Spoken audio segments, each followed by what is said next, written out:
दोस्तों, मगही की एक लड़की है मॉडल, उसका नाम है किरण सिंह।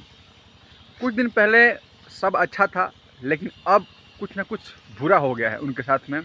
एक रोशन रोही सिंगर है मगही का, आप लोग को पता ही होगा। उसने बहुत सारे गाने हिट दिए हैं और मार्केट में बहुत उन्होंने नाम कमाया है और कमा भी रहा था। लेकिन पता नहीं किरण सिंह के साथ में उसके साथ में कुछ विवाद हुआ और किरण सिंह ने उनको जेल भिजवा दिया है। कहीं ना कहीं मामला ये है कि प्यार करके शादी का झांसा दे के उनके साथ गलत किया गया, इसलिए किरण सिंह ने उनको जेल भिजवा दिया है। अब जो हैं रोशन रोही हैं, उनके वकील दावा कर रहे हैं कि बहुत जल्दी छूटेंगे और उस लड़की पे आरोप लगा रहे हैं कि वो लड़की पहले से ही शादीशुदा थी। कहीं एक बड़ा दाव खेला जा रहा है इसलिए कि वो लड़का छूट जाए और लड़की को फंसा दिया जाए।